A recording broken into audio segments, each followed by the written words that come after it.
अयम आत्मा ब्रह्म, यही आत्मा जहाँ से मैं होता है यही ब्रह्म है। अयम आत्मा ब्रह्म गुडाकेशु, अयम आत्मा ब्रह्म गुडाकेशु सर्वभूतेषु। यही आत्मा हे गुडाकेश अर्जुन सर्वभूतों में है। तो जहाँ से आप मैं बोलते हैं वही कहीं घन सुषुप्ति में, कहीं क्षीण सुषुप्ति में, कहीं स्वप्न अवस्था में और किसी किसी ज्ञानी के हृदय में जागृत अवस्था में वही चैतन्य है। जैसे प्रगाढ़ निद्रा में कोई पड़ा है, खूब प्रगाढ़ निद्रा में खूब थका है और दारू पीकर पड़ा है, तो उसके शरीर पर कीड़े मकोड़े चक्कर काटे, चाहे सांप राउंड मार ले, उसको पता नहीं चलेगा। ऐसे उस चैतन्य की जो प्रगाढ़ घन सुषुप्ति है वही पहाड़ पत्थर और धरती बना। जो क्षीण सुषुप्ति है वही चैतन्य में से पेड़ पौधे उभरे।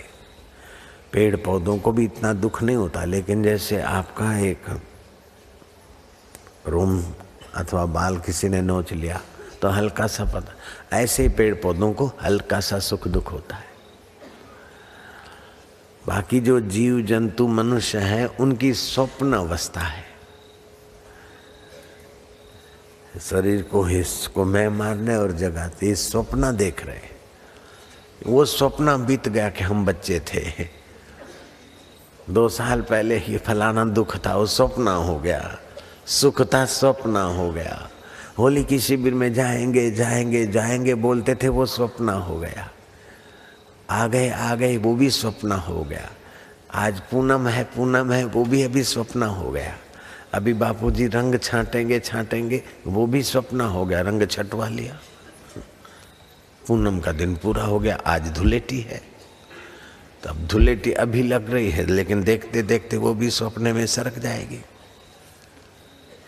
ऐसे ही मेरी शादी होगी, बापूजी ने मंगनी करा दी है, पंचेड़ में शादी होगी, कैसे करे क्या करे बापूजी। मैं आज छोड़ दे, लेकिन वो अब सपना हो गया। पेड़ के नीचे वेदी पड़ ली, वो सपना हो गया।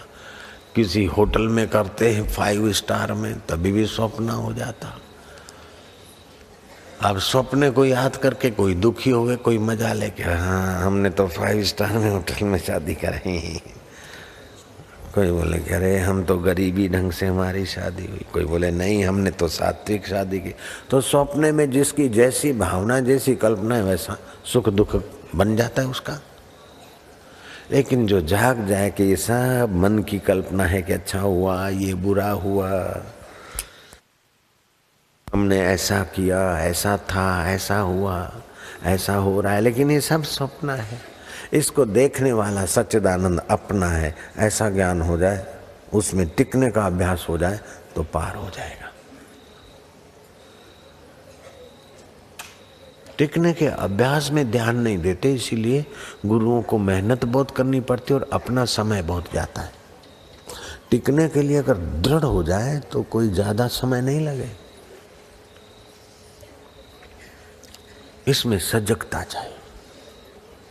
सजाग, दुख आया तो सजाग, क्रोध आ गया तो सजाग। समझो डांट दिया, हम तो दिन भर कईयों को डांटते, लेकिन एक तरफ डांट हुए, दूसरे तरफ सजाग हुआ कि ये क्रोध मन को आया, तो हमको फिर घाटा नहीं होता, नहीं तो आग बबूले हो जाए। दिन में कितने लोगों से मिलना जुलना और कितने लोगों का विपरीत व्यवहार हो जाता है बेचारों का। तो जाने नहीं, तुरंत उसको देखते जाते सजागता से, तो अपना चित्त मौज में रहता है। तो सतत सजागता, मन में विचार है, देखो बुद्धि ने निर्णय किया, देखो सुख दुख को देखो, तो देखने वाला दिखने वाले से अलग है। अब मैं इस रुमाल को देख रहा हूं तो मैं रुमाल तो नहीं हूं, इस माइक को देख रहा हूं तो मैं माइक नहीं हूं, मैं हाथ को देख रहा हूं तो मैं हाथ नहीं हूं,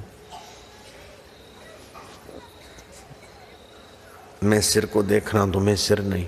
ऐसे मेरे मन को भी मैं देखता हूं, मन शांत है तो देख रहा हूं, अशांत है तो देख रहा हूं। मेरी बुद्धि को भी मैं देख रहा हूं, बुद्धि अच्छी है तभी भी जानता हूं, बुद्धि बुरी हुई तभी जानता हूँ, तो मैं इनसे अलग हूँ, संबंध विच्छेद हो गया। तो अच्छाई का अहंकार नहीं और बुराई का विषाद नहीं, अपनी स्मृति, अपनी सजगता।